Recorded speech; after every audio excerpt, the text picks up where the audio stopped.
di puncak mereka yang terbaik di antara.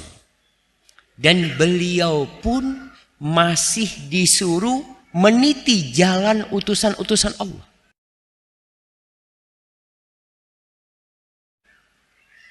Allah mengatakan ulaika alladzina hadallah. Tuh para nabi itu yang diberi petunjuk oleh Allah. Fabihudahu muqtadi. Dengan petunjuk mereka kau berjalan, kau ikuti agar tidak tersesat. Ini di surah Al-An'am ayat 90. Kita lihat bagaimana Nabi Nuh alaihissalam berdakwah, mengajak orang kepada kebaikan. Kita ini pengikut Nabi Muhammad SAW. Nabi kita Muhammad SAW hanya melanjutkan perjuangan nabi-nabi yang sebelumnya. Dan beliau menjadi penutup yang sangat indah. Di surah Al-Ankabut ayat 14. Allah mengatakan tentang Nabi Nuh alaihissalam, falabitha fihim alfa sanatin illa khamsina ama. Nabi Nuh terus berdakwah di kampungnya selama 1000 tahun kurang 50.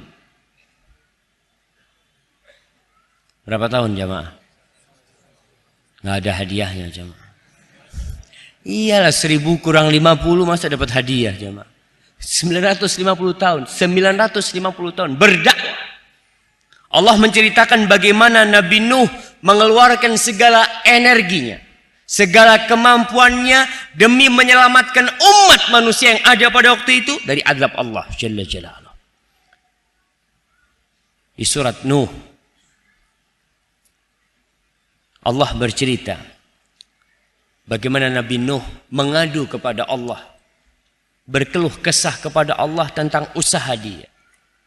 Dia mengatakan, qala rabbi inni da'autu qaumi laylan wa nahara. Wahai Rabbku, aku sudah mengajak kaumku siang hari dan malam hari. Falam yazidhum du'ai illa firara. Tapi ternyata ajakanku kepada mereka tidak menambah mereka kecuali mereka semakin lari dan kabur dari aku.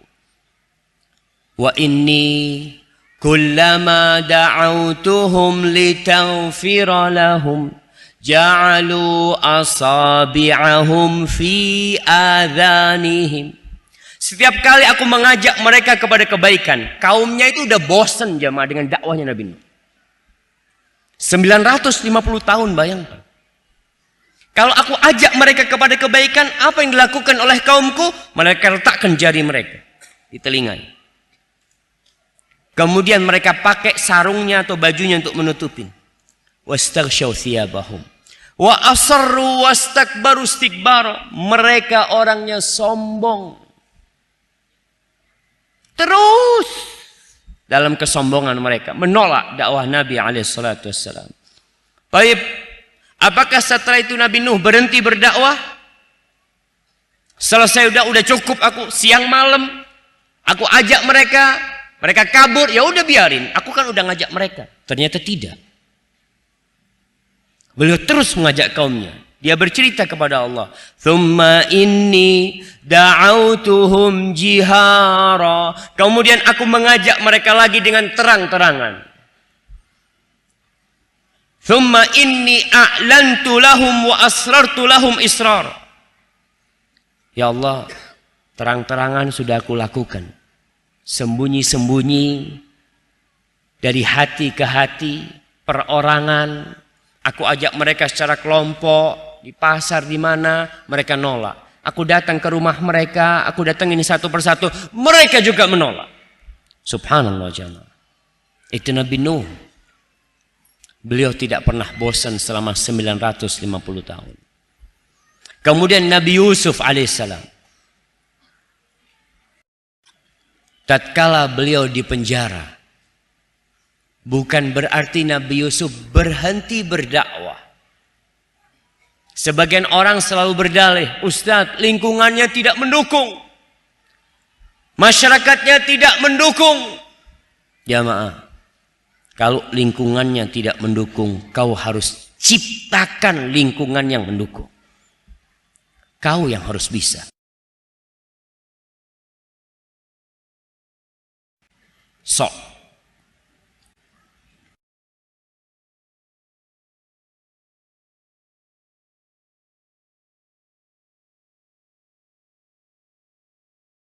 Gak mau kenal sama orang.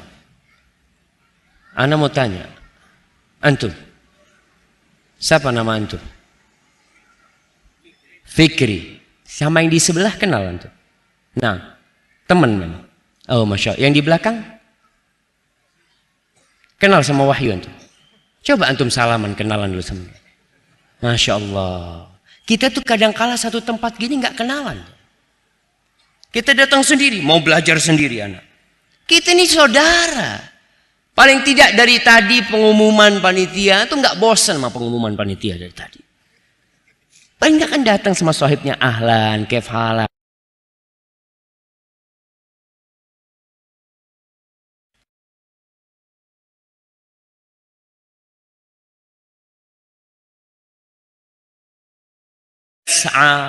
Datang dengan cepat-cepat, dengan berlari seorang dari ujung kota.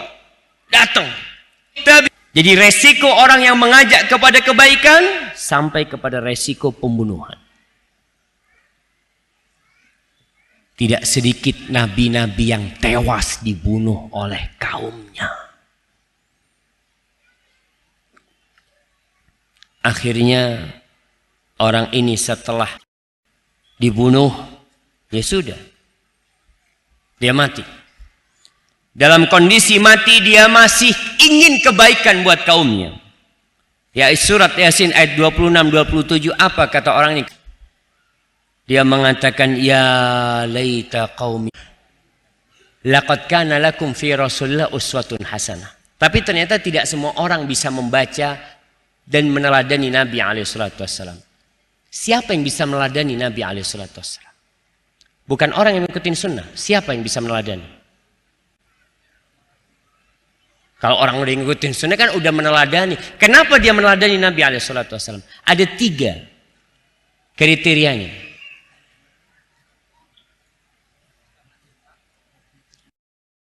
Karena mengikuti Nabi SAW ada orang yang mengharapkan perjumpaan dengan Allah. Dan dia mengingat hari akhir. Dia selalu mengingat hari akhir. Dan dia tahu akan ada hisab. Yang ketiga, wa dzakarallaha katsir. Dan dia suka berzikir. Banyak kali zikir dia kepada Allah. Tapi orang yang tidak percaya sama Allah, orang yang tidak mengharap perjumpaan dengan Allah, orang yang tidak mengharap hari akhir, dan tidak pula berzikir banyak, jarang-jarang berzikir, sulit bagi dia untuk meneladani Nabi SAW.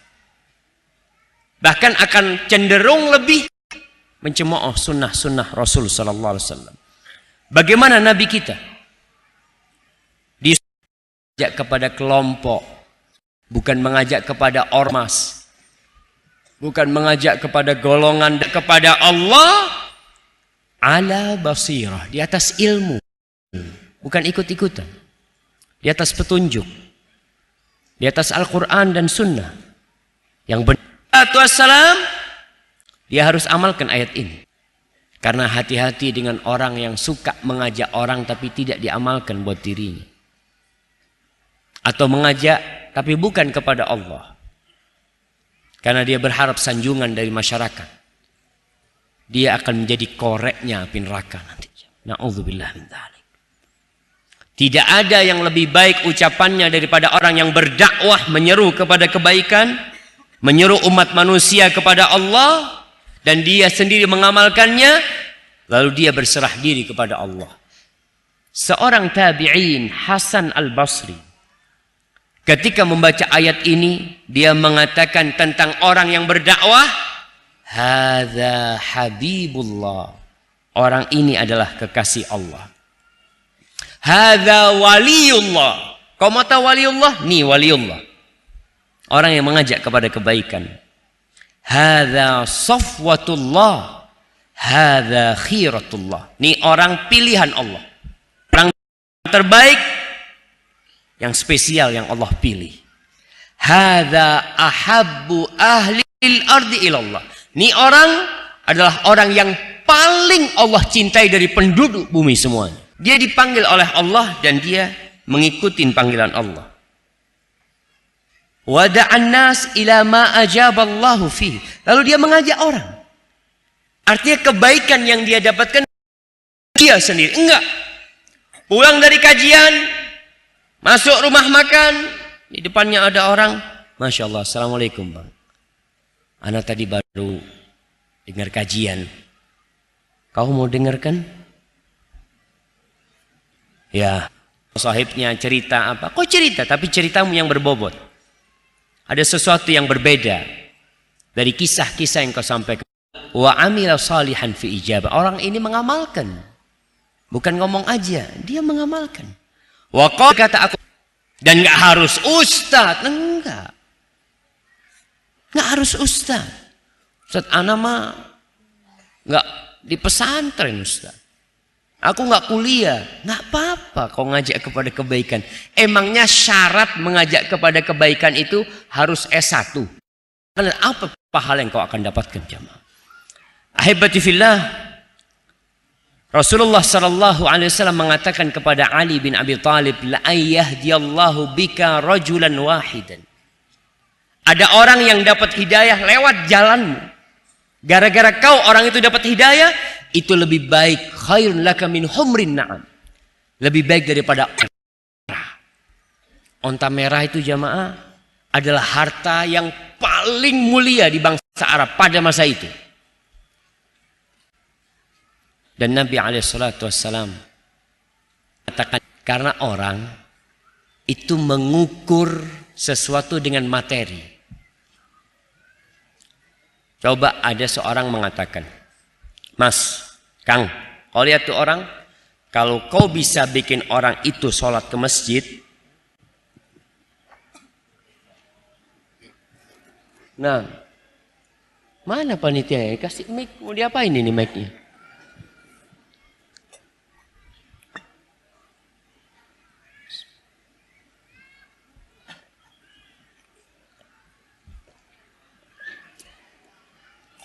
Anak pakai 2 mic.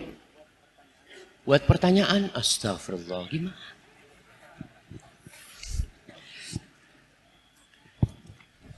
Sampai mana kita jemaah? Baik. Kalau ada orang ngomong, orang berduit nih, ngomong sana anak-anak buahnya.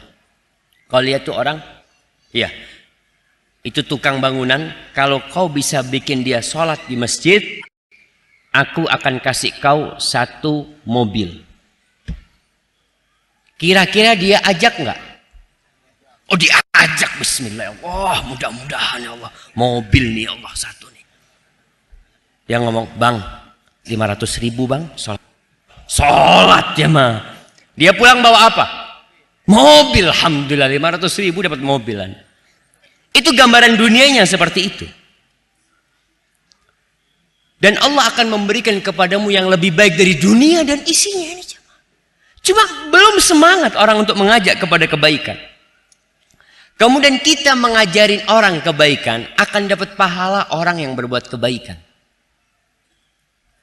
Ada orang kau ajak ke masjid, umpamanya, fulan nggak pernah sholat ke masjid, fulan nggak pernah puasa, fulan nggak pernah sholat duha.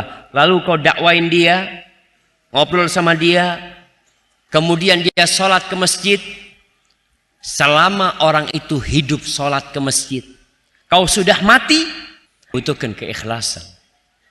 Kata Rasul sallallahu alaihi wasallam dalam hadis riwayat Muslim, man dalla ala khairin falahu mithlu ajri fa'ilihi. Barang siapa yang menunjukkan kepada kebaikan, dia akan dapat pahala sama dengan orang yang melakukan kebaikan itu.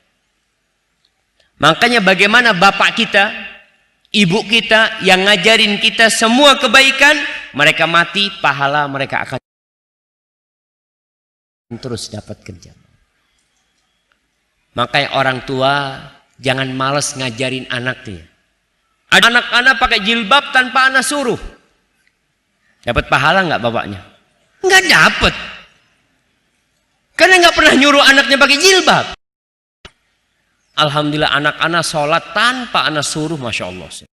Sadar sendiri dia, masya Allah. Ya udah, kau nggak dapat pahala. Karena kau tidak pernah ngajarin anakmu sholat. Yang dapat pahala itu orang tua yang ngajarin tuh anaknya sholat. Ibu ngajarin anaknya ngaji, masya Allah. Jangan takut ibu. Setiap anaknya baca Al-Quranul Karim. Seorang ibu yang ngajarin anaknya Al-Fatihah. Kemudian anak itu sholat selalu membaca Al-Fatihah. Di catatan dicatat ini pahala ibunya. Sama dengan yang baca ini pahala ibunya. Makanya jangan berikan pahala itu kepada orang. Ada orang tua masya Allah yang sibuk sekali. Sibuk banget tuh dia.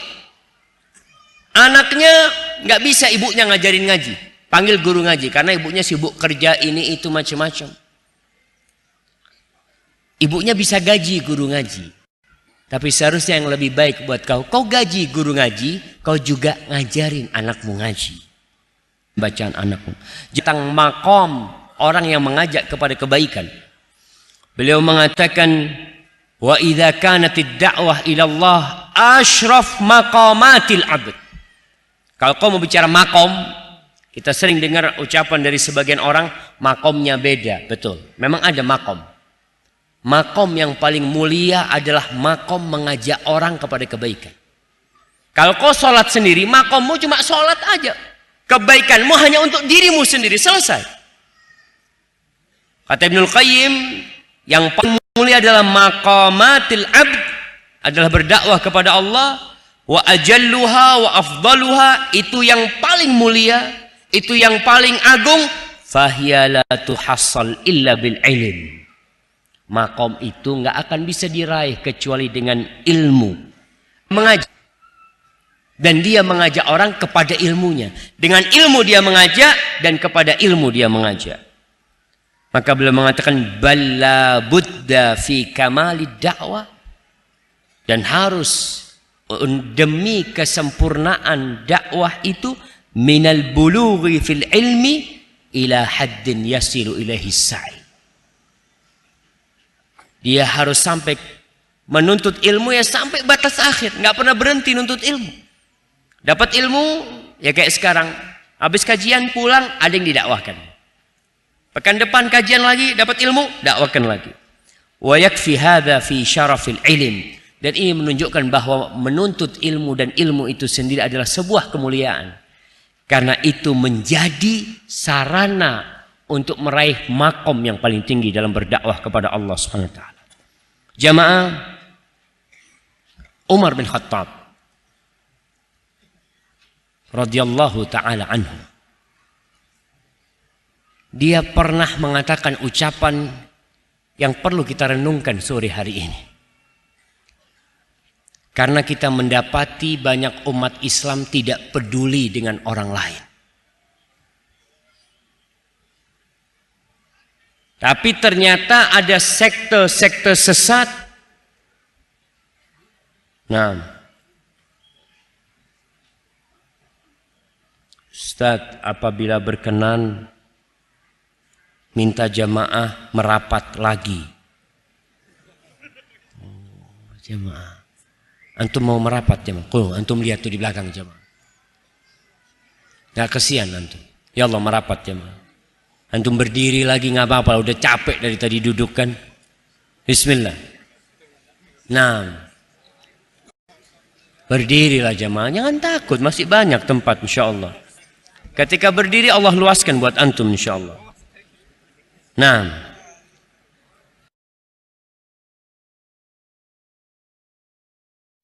Bismillah, duduk, jangan bersila tapi duduknya. Satu kakinya diangkat. Masya Allah. Aja karena nggak maju jemaah. Enggak. Baik. Alhamdulillah, antum lihat ada yang kosong di belakang ntar lagi. Bismillah. Masya Allah, tuh sebelah sana. Ya, silakan masuk ke dalam yang kehujanan.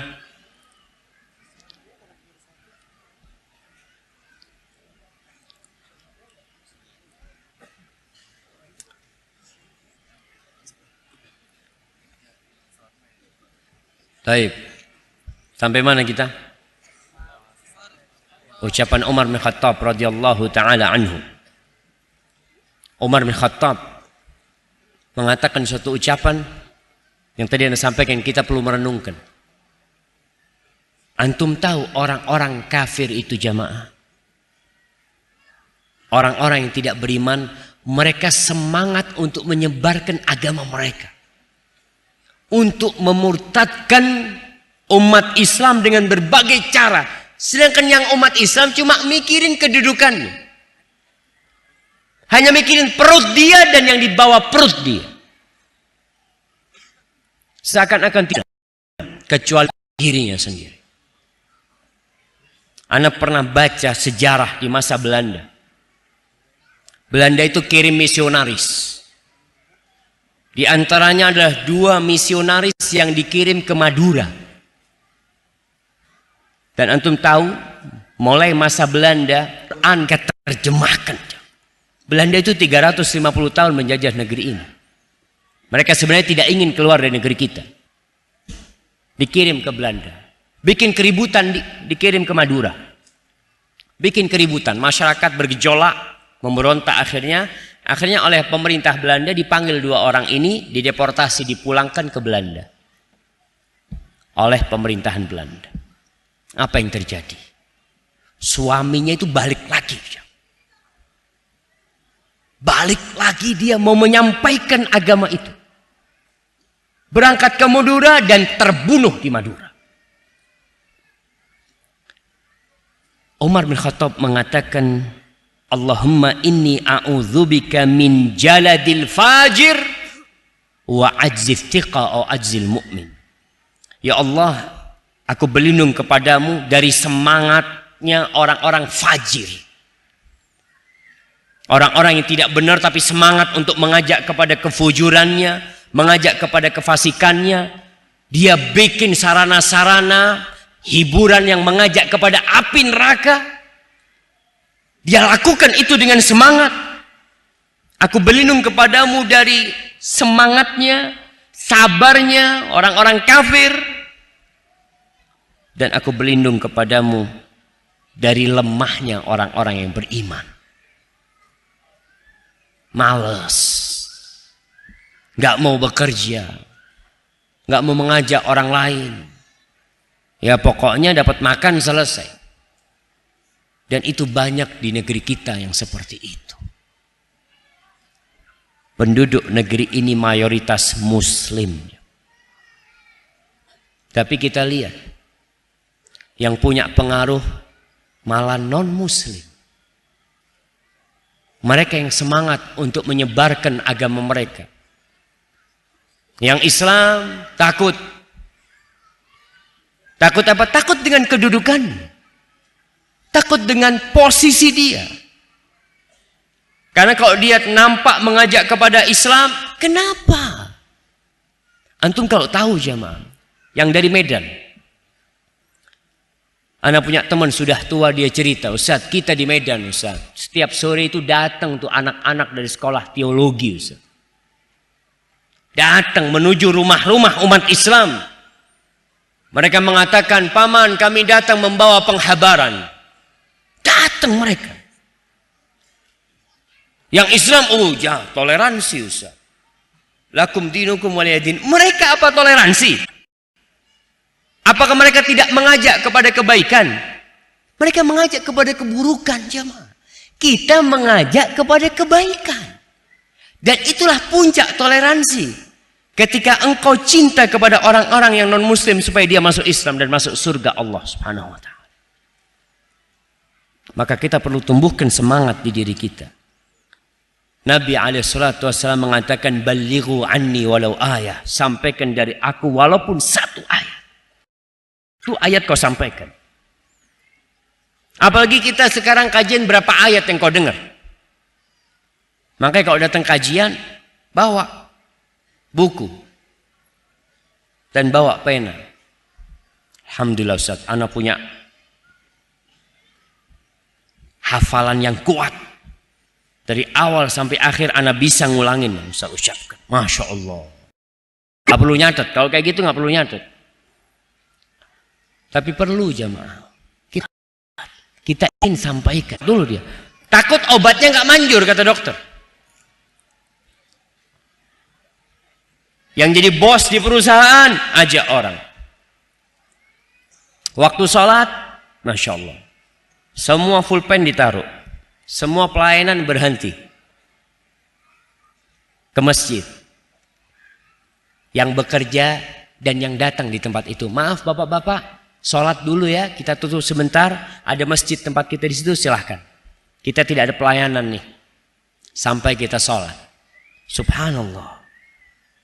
Yang jadi polisi, Masya Allah, bisa tuh dia dakwah. Ketika dia nilang orang, gimana dakwahnya? Kamu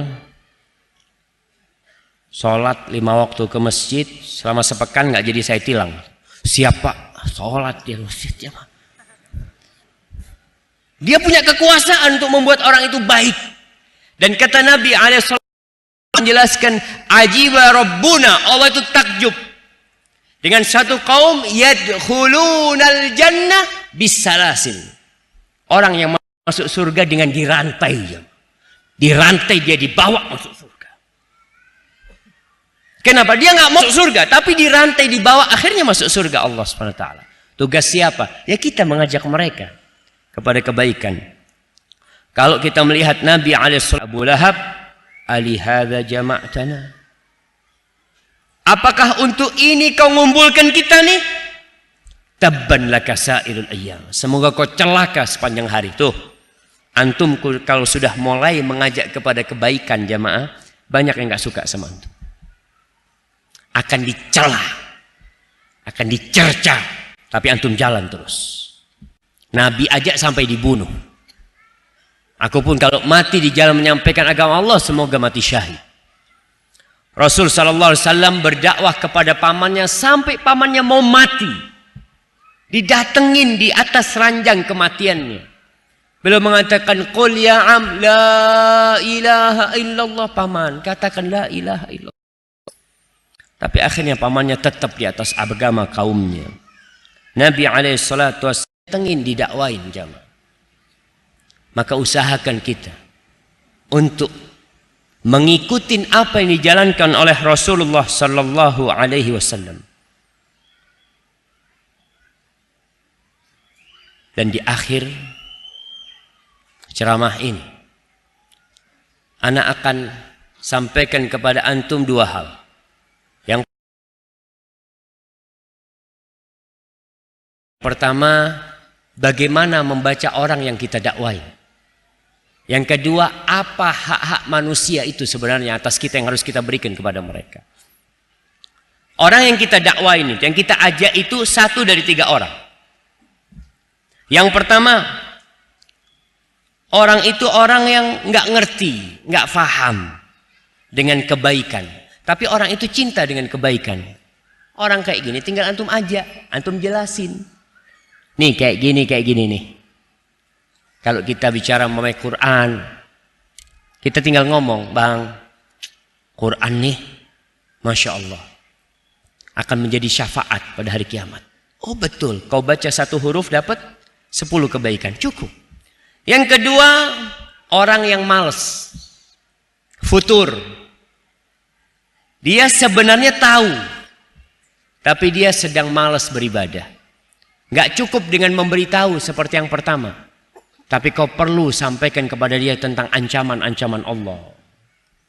Kau perlu sampaikan kepada dia tentang iming-iming pahala dari Allah. Allah akan kasih ini, kasih itu. Sehingga dia semangat untuk melakukan. Yang pertama, kau ngomong, Bang, ini nggak boleh nih, haram hukumnya. Oh, nggak boleh ya? Ya udah dia tinggalin. Karena dia melakukan perbuatan itu sebenarnya karena ketidaktahuan.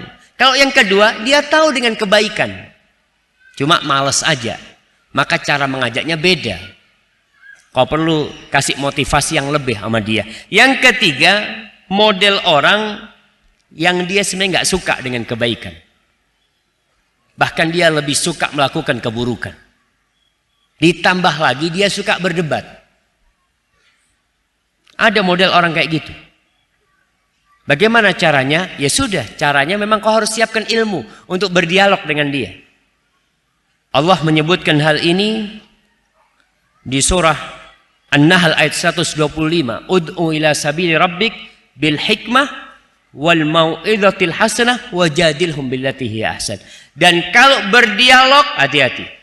Harus orang yang berilmu dan punya etika. Kalau antum berilmu tapi nggak sabaran, jangan dialog. Yang ada antum akan marah-marah. Jangan, udah diem. Aduh, kalau sudah kau kayak gitu, udah aku nggak mau debat. Sudah tinggalin. Kau cari orang lain untuk berdialog dengan orang itu. Adapun hak orang yang kita dakwain ada beberapa. Yang pertama, orang itu memiliki hak untuk didatangi. Bukan mereka yang datang sama kita. Kita yang datang ke tempat orang itu dimanapun dia berada. Ustaz, tapi ana pernah dengar Ustaz, katanya ilmu itu didatangin. Tidak datang sendiri itu ilmu Ustaz. Terus bagaimana jemaah? Hak orang itu kita datengin untuk kita ajak. Kalau orang sudah suka dengan ilmu, dia mau nuntut ilmu, datang ke masjid. Tapi orang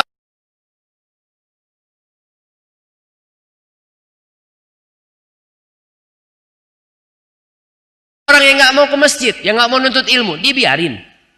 Kita katakan, ya salah mereka sendiri nggak mau datang. Kita yang berteman SMA, teman kuliah, telepon, fulan, kau di mana? Di rumah. Aku mau ajak kau ya. Kemana? Ayolah ikut aku lah, sekali-kali. Kau datang ke rumahnya, pakai motormu, pakai mobilmu, datang. Ntar habis kajian kita makan bareng. Apa-apa, itu hak dia.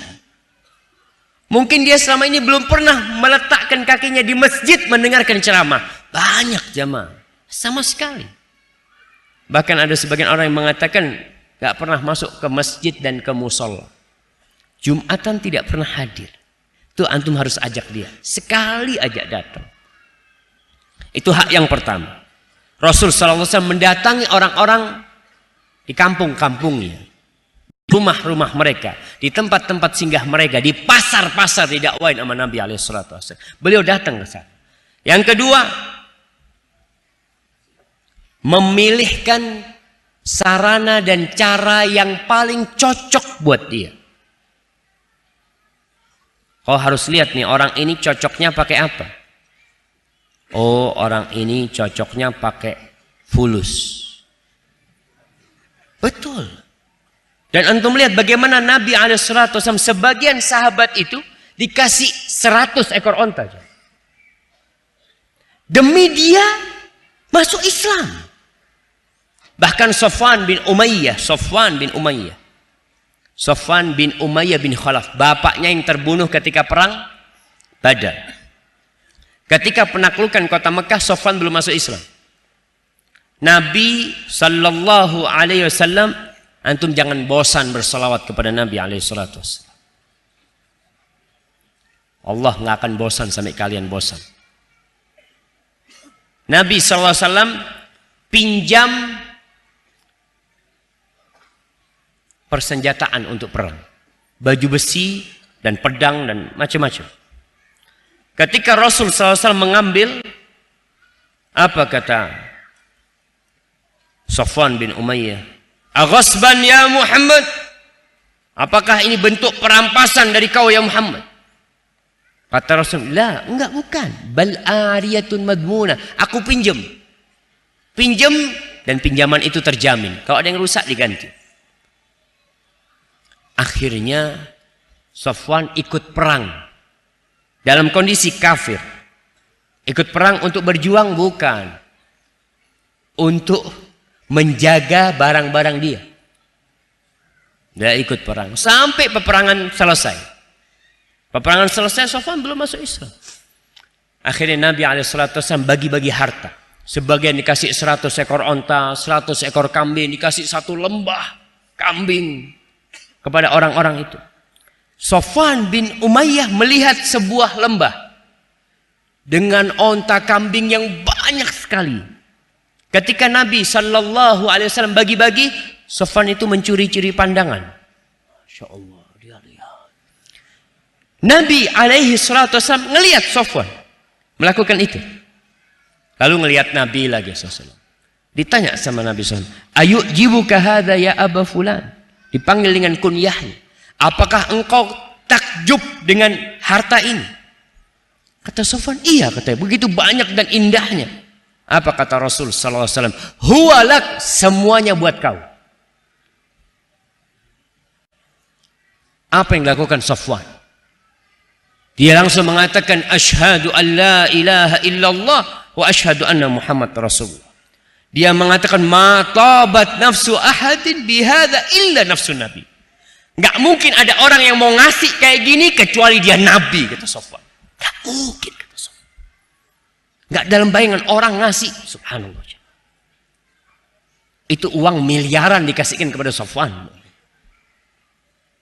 Antum kalau ada orang yang memang suka harta, antum kasih harta. Nggak ada masalah. Orang ini susah, Ustaz. Kayaknya kita harus ya kasih motor sama dia lah. Kasih motor. Akhirnya dia alhamdulillah mulai senang datang ke masjid dia dengan motornya. Awalnya perasaannya karena nggak enak. Nggak enak lah, masa dikasih motor anak nggak ketemu sama fulan. Paling nggak setor wajah lah. Soft pertama. Assalamualaikum. Lama-kelamaan dia senang di soft pertama jemaah. Karena dia belum nyoba aja ke rumah Allah. Kalau kita bicara seperti itu. Ada orang-orang yang datang ke dukun, datang kemana. Kau apa sih masalahnya? Aku punya utang. Sudah aku bayarin utangmu. Tapi kau jangan lagi datang ke dukun. Mulai aja kajian. Maka itu hak dia. Untuk kita pilihkan sarana dakwah yang paling cocok sama dia. Yang ketiga, kau harus sungguh-sungguh dalam mendakwain dia. Bentuk sungguh-sungguh itu, kau berlemah lembut dengan dia di pagi hari, kau ajak dia dengan ucapanmu, di malam hari kau angkat tangan berdoa buat dia. Itu kau jujur ingin kebaikan buat dia. Karena sebagian orang mengatakan, yang penting ana sudah dakwain. Ana sudah tegakkan hujjah. Mau beriman, nggak beriman, nggak ada urusan. Nabi alaihissalatu wassalam, subhanallah. Beliau tuh doakan kaumnya. Mintakan kebaikan. Di malam hari beliau minta. Bahkan ketika beliau mau mati pun beliau tetap mengingatkan para sahabatnya. Dan memohon kebaikan buat umatnya dari Allah Jalla Jalla. Maka kau harus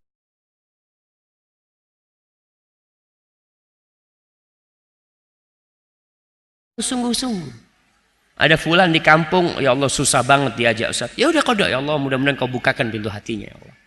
Terus kau doakan dia. Itu yang ketiga. Yang keempat, maafkan dia. Karena biasanya orang itu banyak melakukan ya sesuatu yang menyakiti hati. Kau dihina, kau dicela, kau ngajak. Nabi SAW pernah mau dibunuh sama para sahabatnya. Afwan, sama orang-orang kafir pada waktu itu. Diusir dari Mekah menuju ke Madinah. Tahun 8 Hijriah beliau balik ke Mekah. Penduduk Mekah ada di tangan beliau. Kalau beliau mau bunuh mereka semua, beliau lakukan. Apa kata beliau? Idhabu fa antum tulaqa. Kalian silahkan pergi, kalian aku maafkan semuanya. Itu yang dilakukan Nabi SAW. Itu hak mereka, agar mereka semakin cinta kepada agama ini. Kemudian yang kelima, jangan meremehkan orang. Jangan meremehkan orang, siapapun dia. Kita ngelihat fulan, aduh nggak ada gunanya kayaknya dia kalau ngaji pun. Subhanallah. Fulan, nggak mungkin fulan dapat hidayah, Ustaz. Subhanallah. Kau tahu dari mana? Meremehkan banget sebagian orang. Jangan. Rasul SAW, antum tahu kisah hijrah. Kisah hijrah yang kemudian kisah itu menjadi setat dari tersebarnya Islam sampai ke Indonesia ini. Itu dimulai dengan berapa orang? Ane kasih hadiah. Berapa orang? Masya Allah. Kirim ke sana. 6 orang jemaah. 6 orang yang lagi cukur tahallul. Mereka habis lempar jumrah Aqabah, mereka tahallul. Sama Nabi SAW didatengin. Nabi tidak memikirkan, oh mereka cuma 6 orang. Tidak. mereka anak-anak muda. Tidak, SAW tidak meremehkan mereka. Beliau datang duduk dengan mereka. Dan lewat 6 orang ini, beliau hijrah ke Madinah setelah itu. Maka jangan meremehkan siapapun orang itu. Dan kita nih, yang udah ngaji. Kadangkala mereka hanya menyapa yang kenal. Masuk masjid, dilihat ada orang baru. Apa yang dia lihat? Dari ujung rambut sampai ujung kaki. Belum tahu urusannya, dia belum jenggotan jamaah. Ini bermasalah jamaah. Karena kalau akhwat-akhwat yang udah kerudungnya besar, Masya Allah. Ketika masuk, ikut kajian seorang wanita yang mungkin baru pertama kali datang kajian. Dengan pakaian yang belum syar'i. Dengan hiasan wajahnya yang Masya Allah. Ininya biru. Bibirnya hijau. Umpamanya. Yang lihat, ibu kayaknya salah tempat ibu. Mau datang pengajian salah tempat kata dia. Ahlan wa sahlan, ketika datang ahlan wa sahlan, duduk di sini. Wallahi jamaah, mungkin nih perempuan masuk surga lebih dulu dari yang pakai cadar. Siapa yang tahu jamaah? Jangan ngeremehkan orang antum. Bisa jadi dia berdoa, dia dapat hidayah, dia mendekatkan diri kepada Allah, lalu dia di surga dan antum belum masuk surga. Dan kita pun seperti itu. Jangan meremehkan orang kalau melihat orang. Seakan-akan kau ajak yang suci. Itu orang, aduh nggak mungkin. Allah antum lihat siapapun jangan meremehkan. Karena sekali lagi bisa jadi itu orang masuk surga lebih dulu sebelum kau nanti. Dan kau ajak kepada kebaikan. Tunjukkan akhlak dan perilakumu sebagai seorang muslim yang udah tahu agama. Jangan kasar. Jangan suka mencela. Mukmin tuh nggak kayak gitu. Kemudian yang terakhir, yang keenam, kalau ngasih tahu orang jangan di depan halayak ramai. Jangan. Orang tuh nggak suka, fitrahnya manusia itu nggak suka ditegur di depan orang banyak. Fulan, jangan. Kau tunggu orang-orang udah pergi, kau duduk sama dia. Semoga Allah membukakan pintu hidayah buat dia. Dan yang sudah ngaji, yang awalnya dulu dia nggak tahu kebaikan, kemudian dia tahu kebaikan, maka dia punya kewajiban. Kalau tadi 6 hal itu adalah hak-hak dia, adapun kewajibannya yang pertama, seorang mukmin itu harus mengikuti kebenaran. Kalau sudah jelas ini benar, dia tunduk. Jangan akhirnya kau sombong menolak kebenaran itu.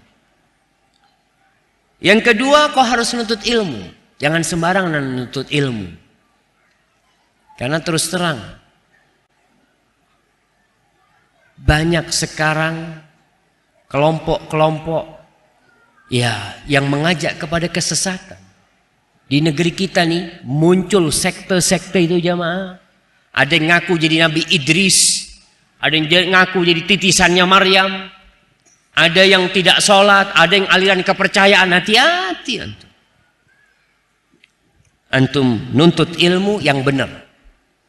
Yang mengajak kepada Allah sesuai dengan sunnah Nabi SAW dan pemahaman para sahabat.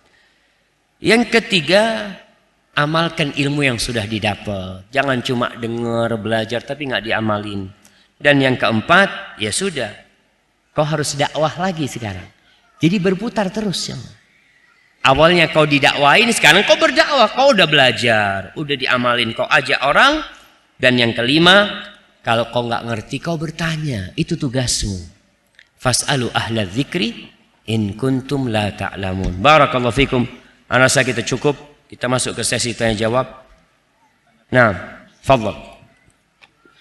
Baik, alhamdulillah sudah selesai sesi materi. Insyaallah kita akan langsung masuki sesi tanya jawab. Langsung ke pertanyaan pertama, Ustaz. Apakah ada batasan untuk mengajak kepada kebaikan? Sebagai contoh, ada ikhwan yang sudah berkeluarga mengajak kebaikan kepada akhwat, tapi pada akhirnya menimbulkan kesalahan persepsi, akhwatnya malah suka pada ikhwannya dan meminta untuk dijadikan istri kedua.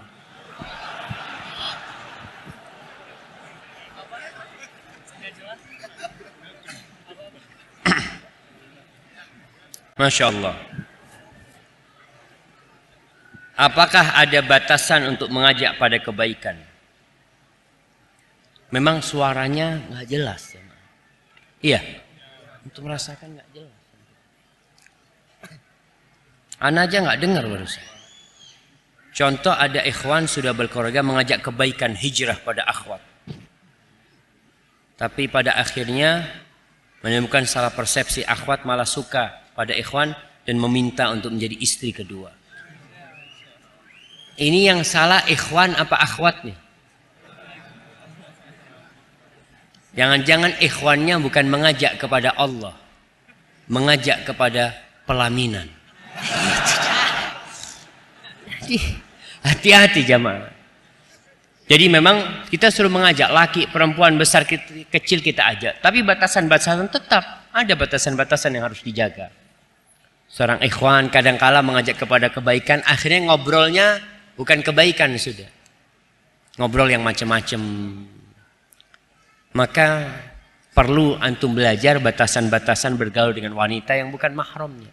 Kau tundukkan pandangan. Tuh perempuan juga harus tundukkan pandangannya. Jangan sampai akhirnya perempuan dilihatin ustadznya doang. Ana suka sama ustadz ini. Kenapa? Ya suka aja lah kata dia. Berarti dia bukan ilmu yang dia cari. Maka bermasalah. Kau pun lihat kalau perempuan ini, oh kayaknya perempuan ini berbahaya nih. Anak kadang-kala, na'udzubillah min kalimati anak. Ada perempuan suka telepon-telepon, ya awalnya curhat minta ini, aduh anak udah capek nih. Anak kasih kepada ustazah atau siapa, tolong ustazah, di apa? Dibimbing atau gimana. Karena sebagian kayak gitu kata ustaz. Yang pertama dibina, setelah itu dibini. Itu. Nah, maka hati-hati yang seperti itu jemaah. Barakallahu fikum. Nah. Assalamualaikum warahmatullahi wabarakatuh. Ustaz, dalam hadis Islam terbagi ke dalam 73 golongan, yang satu masuk surga dan yang 72 terancam neraka. Pertanyaannya adalah di mana saya sedang mencari Islam yang benar dan masuk surga bukan termasuk ke dalam 72 golongan tersebut. Nah, subhanallah. Ini pertanyaan pernah ditanya oleh para sahabat kepada Nabi sallallahu alaihi wasallam. Ketika Nabi alaihi salatu wasallam menjelaskan 73 golongan dan satu masuk surga, para sahabat tidak bertanya tentang 72 golongan. Yang mereka tanyakan sama, yang satu itu yang mana ya Rasulullah? Allahumma salli wa sallim alaihi. Makanu ala mithli ma ana alaihi wa ashabi. Mereka adalah orang-orang yang menjalankan Islam seperti yang aku amalkan bersama para sahabatku. Sudah, selesai. Jadi kau kalau kepingin tahu bagaimana orang yang selamat mengamalkan Islam seperti yang diamalkan oleh Nabi SAW bersama para sahabat. Nabi SAW menjelaskan bahwa siapa yang hidup setelah aku mati, fasayara ikhtilafan katsira. Dia akan melihat banyak perselisihan, bingung akhirnya. Solusinya, fa'alaikum bisunnati wa sunnatil khulafa'ir rasyidin al-mahdiyyin min ba'di tamassaku biha wa 'addu 'alaiha bin nawajid wa iyyakum wa muhdatsatil umur fa inna kulla muhdatsatin bid'ah. Ketika kau mendapati perselisihan yang banyak, kau pegang sunnah. Dan sunnah khalifah-khalifah setelahku, para sahabat Nabi. Kau pegang dan kau gigit dengan gigi gerahammu. Hati-hati dengan perkara-perkara yang baru. Dalam urusan agama yang tidak ada bimbingannya. Lalu Nabi mengatakan, فَإِنَّ كُلَّ مُحْدَثَةٍ بِدْعَةٍ. Semua yang muhdatha itu bid'ah, kata Rasul SAW. وَكُلَّ بِدْعَةٍ ضَلَالَةٍ. Baik, kiranya seperti itu. Wallahu a'lam bishawab. Nah. Assalamualaikum Ustadz, bagaimana cara menundukkan pandangan ketika melihat Instagram Ustadz? Karena Ana selama ini mencobanya tapi sulit Ustadz.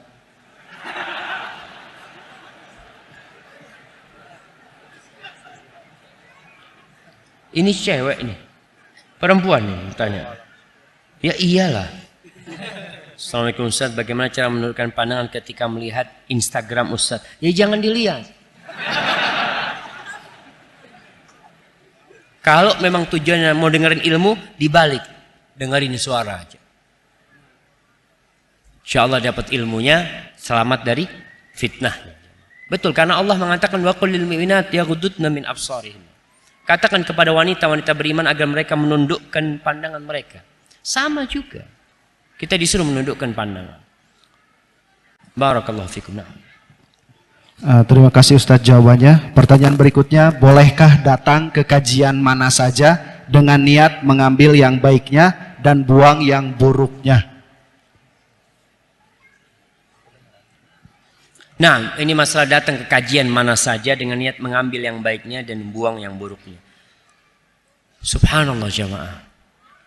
Antum kalau ada madu yang udah disuguhkan di gelas sama madu yang masih di sarang tawon, antum milih yang mana? Yang di gelas lah. Jadi kalau antum tadi datang ke kajian mana saja, pulang itu bingung, yang mana yang benar ya? Tadi sampaikan Ustaz, oh kayaknya ini nggak benar. Akhirnya semalaman antum mau cari madunya, ada madunya, pasti ada madunya. Tapi antum kena sengat sama lebah-lebah. Maka tetap kata Ibnu Sirin, atau bukan Ibnu Sirin, yang mengatakan inna hadzal ilma din. Ilmu ini agama. Fanzuru amman ta'khuduna dinakum. Urusannya agama. Urusannya hak dan batil. Urusannya halal haram. Urusannya surga neraka. Maka kalian lihatlah kepada siapa kalian menuntut ilmu. Maka diperintahkan. Tadi sudah disampaikan. Ikuti siapa saja yang mengajak kepada Allah. Yang mengajak kepada Rasulnya. Yang mengajak kepada sunnah-sunnah Nabi. Sunnah-sunnahnya para sahabat. Kau ikuti. Maka insya Allah engkau akan sampai menuju kepada Rasulullah sallallahu alaihi wasallam. Barakallahu fikum. Terima kasih Ustadz jawabannya. Ustadz, anak saya hijrahnya alhamdulillah serius banget. Semoga istiqomah. Saya dan ayahnya banyak belajar sama anak. Tapi kadang-kadang anak saya terlalu keras dalam mengajak pada kebaikan. Saya suka jadi bingung menghadapinya karena sering seperti menyinggung perasaan. Bagaimana cara memberitahu anak saya supaya tidak seperti ngajak berantem melulu sama ibu dan bapaknya?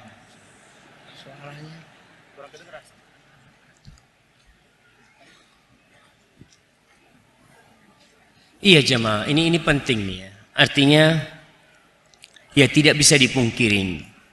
Kebanyakan pengikut Nabi itu anak muda. Yang tua tuh jarang. Kenapa yang tua jarang? Karena kadangkala orang yang sepuh itu merasa lebih mengerti daripada yang muda. Sehingga dia nggak mau diguruin. Dan kita lihat, makanya anak mau kasih hadiah. Mana hadiahnya? Oh ya, ini aja. Buat yang paling tua. Angkat tangan yang paling tua. Berapa?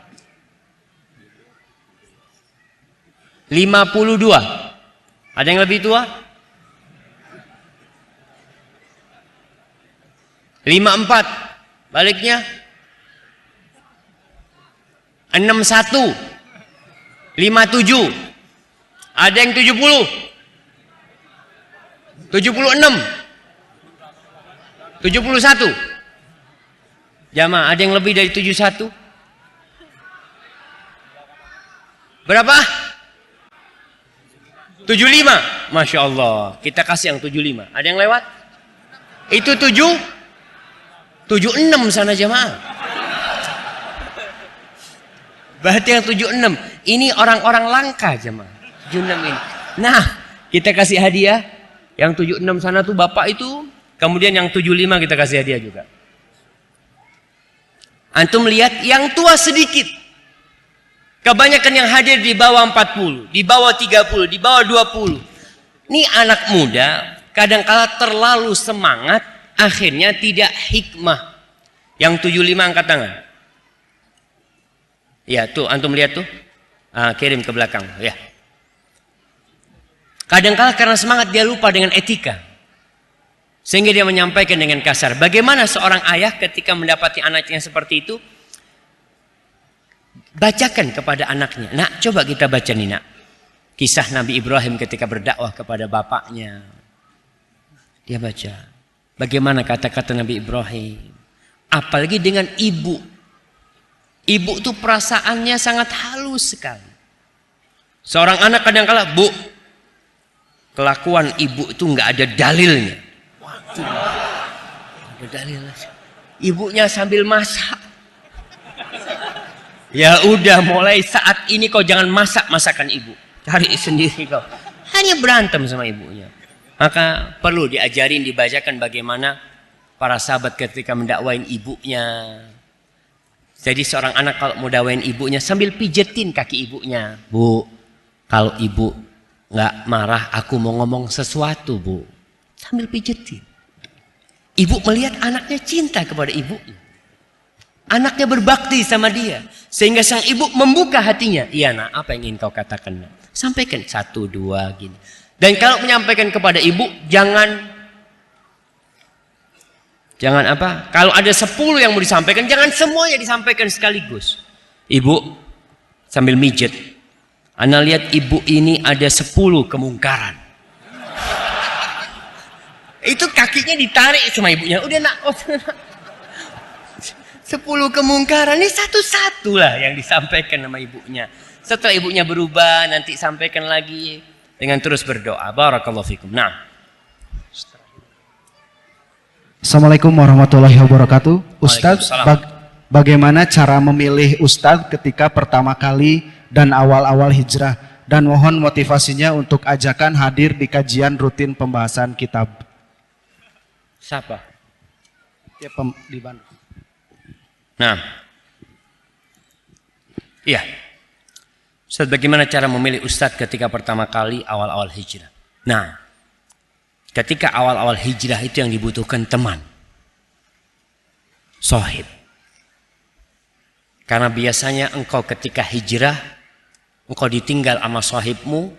Sebenarnya engkau bukan ditinggal sama sohib-sohibmu, tapi kau meninggalkan teman-temanmu. Maka kau harus cari teman yang mengajak kepada kebaikan. Dan ketika engkau memilih ustadz, ya kau tanya, ustadz ini mengajak kepada apa?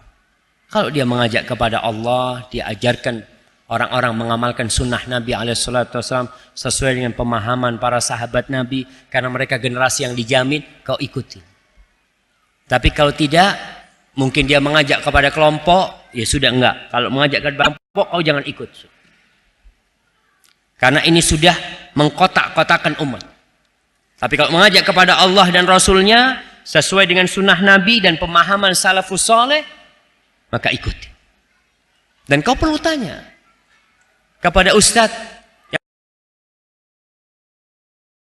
yang kau lihat kayaknya ustadz ini mengajak kepada sunnah Nabi SAW. Datang tanya sama dia agar dia mengenai. Ketika ada temannya yang baru meninggalkan pekerjaan dia yang haram, baru tobat, kau ambil dia, selamatkan dia, ajak dia, telepon dia, kontak dia. Jangan dibiarin. Jangan suruh dia yang datang kepadamu. Enggak, kau yang datang kepada dia. Karena dia dalam proses sekarang. Nanti kalau dia sudah demen, artinya dia sudah mengamalkan agama Allah secara kafah, dia akan jalan sendiri. Kemudian jemaah, kita ini kadangkala datang tabligh akbar hanya untuk meramaikan. Kayak sekarang nih, antum datang, dengar nggak ceramahnya? Kayaknya sebagian nggak dengar. Ada kajian-kajian rutin, kajian tentang tafsir yang antum perlu kenal. Anak kepingin tahu tentang tafsir juz amma. Masa anak salat nggak tahu sama artinya? Ada kajian kitab tentang hadis Nabi. Kau datang, usahakan datang, sempatkan datang. Langkahmu dari rumahmu dihitung tuh pahala. Dudukmu di sini diingat sama Allah di depan malaikat-malaikatnya. Maka berusaha untuk semangat datang kajian, bukan hanya waktu tabligh akbar. Barakallahu fikum. Yang terakhir, sebelum ana tutup, ana mau kasih hadiah ini. Tapi yang jawab yang udah nikah. Yang udah nikah yang jawab. Sebutkan 4 hak orang yang kita ajak pada kebaikan. Nah,